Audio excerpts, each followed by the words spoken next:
દિવસ તો એવા જોયા છે. દિવાળી કેદી આવે, કેદી નવા જોડ કપડા આવે.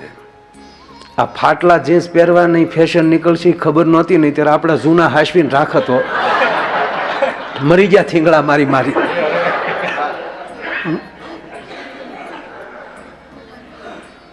અરે બાબુ, આ દેશના ભજન અને ગીત અને લોકગીતો એ વેદનામાંથી જ ઊભા થયા છે. ભજને પીડા માલી. નરસિંહને ખબર, બાપુ આજ કીધું ને, મારી ઊંડી પીડા થઈ છે મારે. એ તું ત્યાં ક્યાં છો, તું તો સંભાળ. અને એક વાત નક્કી છે બાપુ, કે ભગવાનને કોઈ ગમે એટલી ગાળું દે ને ભગવાનને અસર ન થાય. બહુ સારી આ વાત થઈ. ભગવાનને તમે ડાયરેક્ટ કહેશો, પણ એના ભક્તને ક્યાંક આહુડું પડે. આજે હિરણાક્ષની વાત આવી, એ જ પરિવારમાં, એની જ પેઢીઓમાં વામનને 3.5 ડગલા ભરાવા પડ્યા છે. બલી અને બલીની હાજરીમાં રાવણ અવતરી ચૂકેલો. જ્યાં સુધી તપ છે, તપ હશે ત્યાં સુધી અભિમાન ને ક્રોધ બે હશે. બહુ તપસી હશે ને, તપ કરવા વાળી વ્યક્તિ એ ક્રોધિત જજો. અમુક મુનિઓના તમે પ્રવચન સાંભળો તો આમ જીકું જ નાખતા હોય, એસા નહીં કરેગા તો નરકમાં જાયેગા.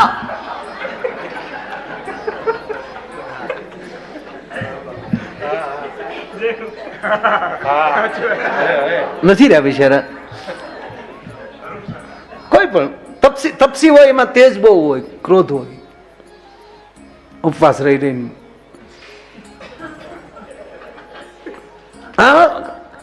રાવણમાં તપ છે બાપુ, ભક્તિ નથી.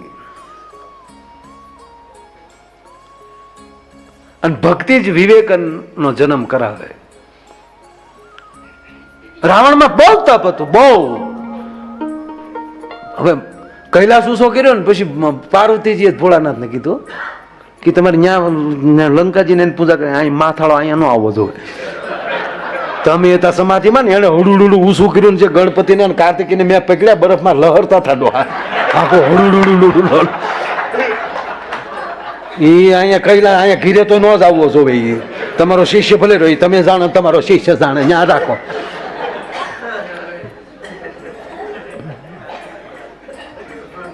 અને માતાજીએ જ કીધું કે વાયડ્યો થશો ને જો ઊભું ન હળગાવું તો પારવતી નહીં. પછી સીતાજીને પ્રેરણા દીધી, જો હવે તું લુખેશ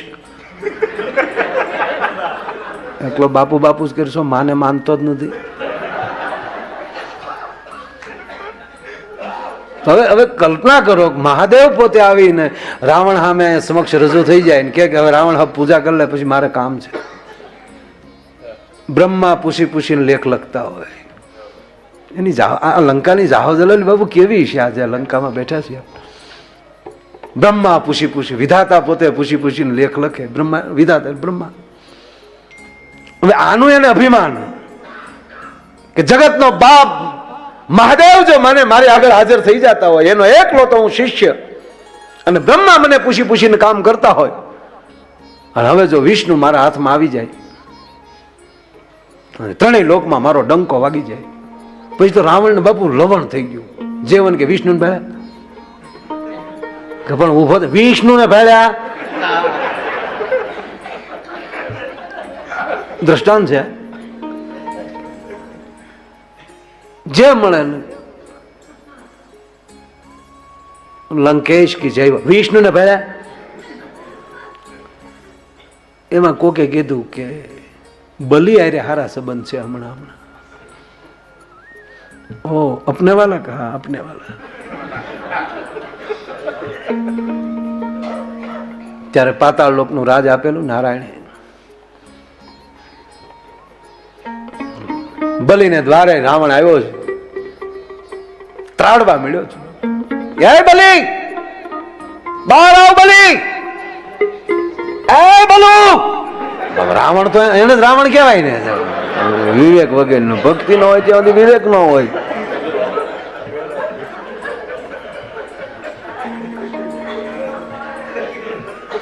ભલે થરેરી ગયા.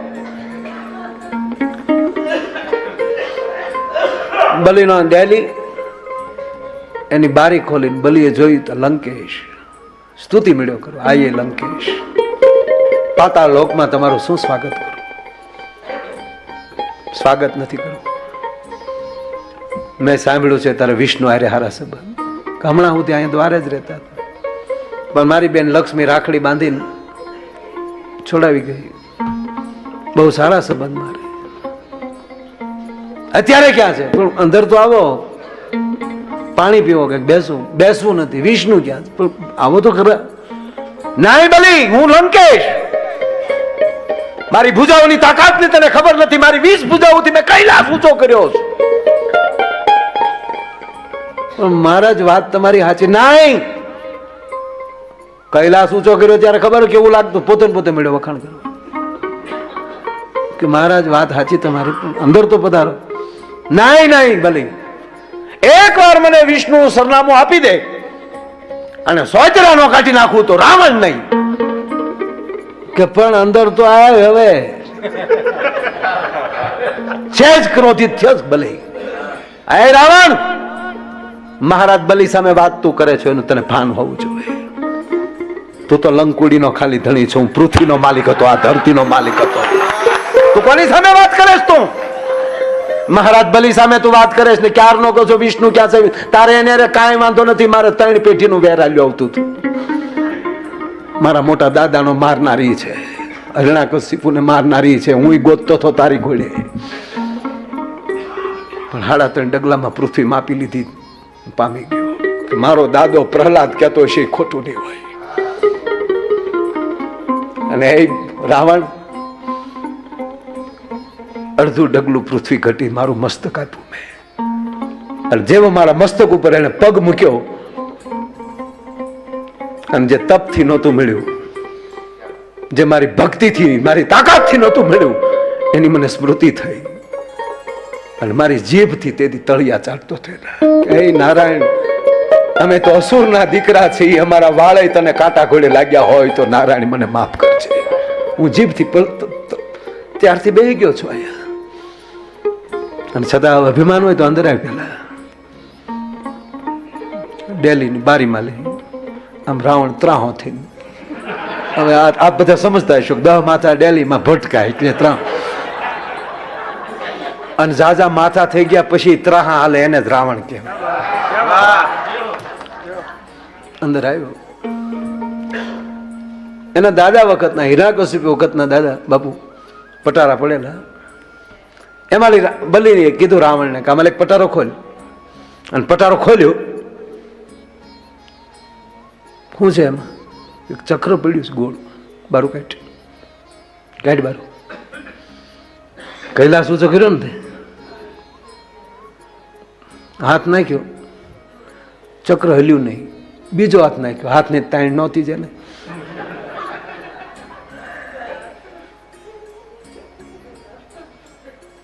બાપુ એક હારે 10 જાતનું ભોજન ખાતો હોય, અથાણું બીજા મોઢામાં જતું હોય, પાપડ બીજા મોઢામાં જતો.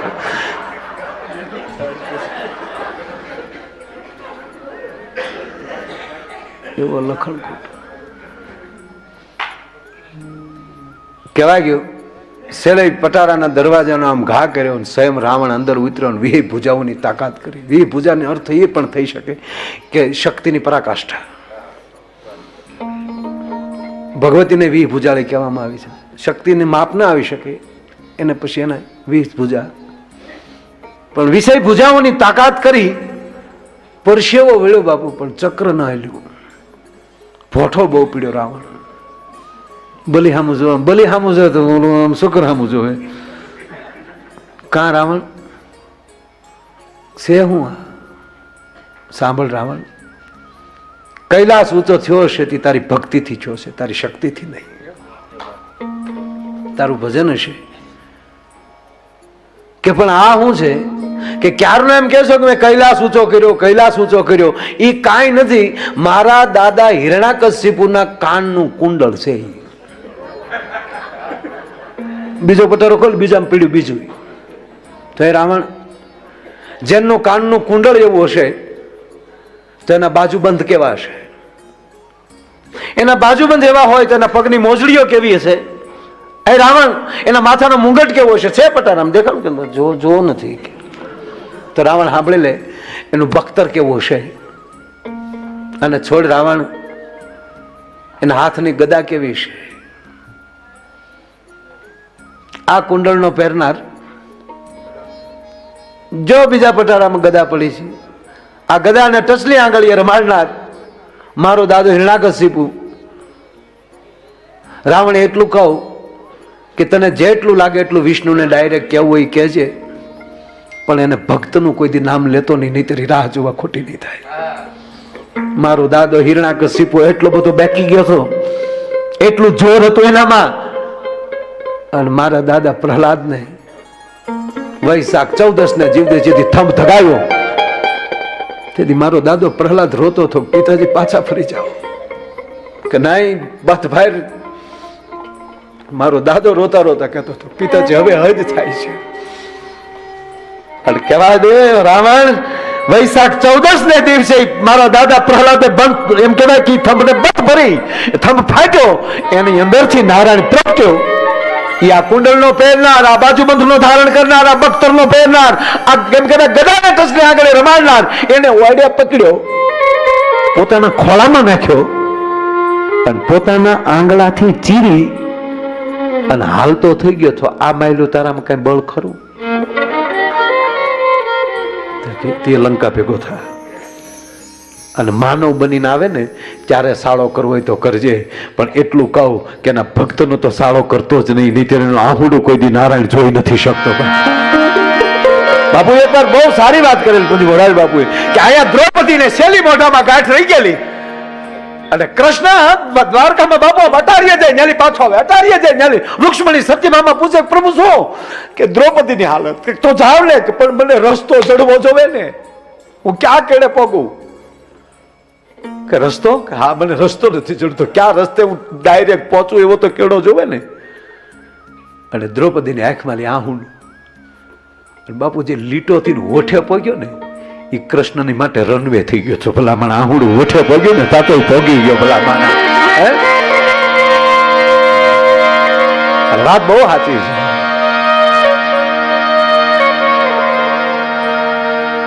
એને ઓળખવો બહુ અઘરો છે.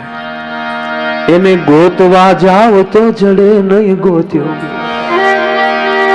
ઈ છે ગહન ગોવિંદો રે. ગોતવા જાવ તો જડે નહીં ગોત્યો, બાપી છે ગહન ગોવિંદો રે.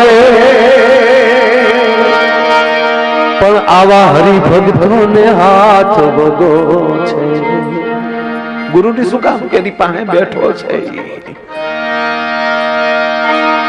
હે અર્જુન, બેઠો બેઠો ગાય ન્યા, ઉભો ઉભો સાંભળું, ઉભો ઉભો ગાય ન્યા હું નાચું. ભલા માના ઈ હરિભક્તો ને હાથ વગો છે. બાપુ એ તો પ્રેમ પર ખંડો રે. પણ હવે દીવો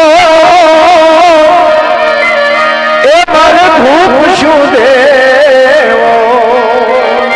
દેવો દીવો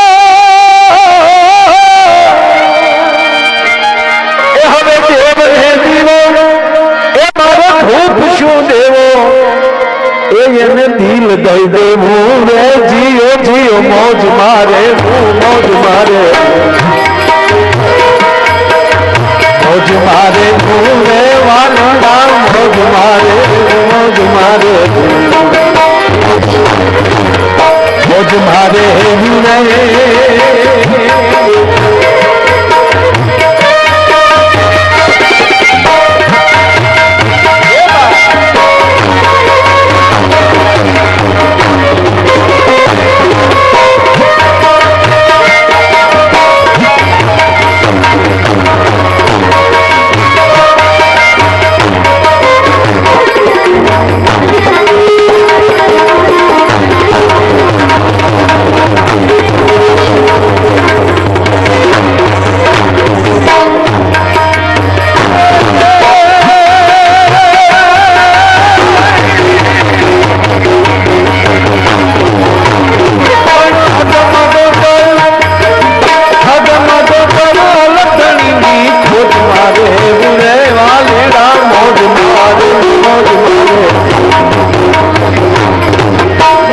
મારે એવું રે મોજ મારે મોજ મારે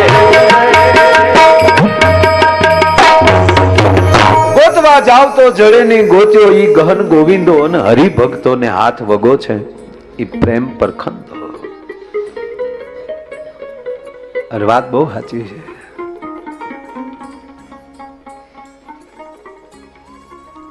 અંદરથી જો એનું સમરણ થાય નાભીમાંથી, નામથી અજામીર તાર્યો. આજની કથા બાબા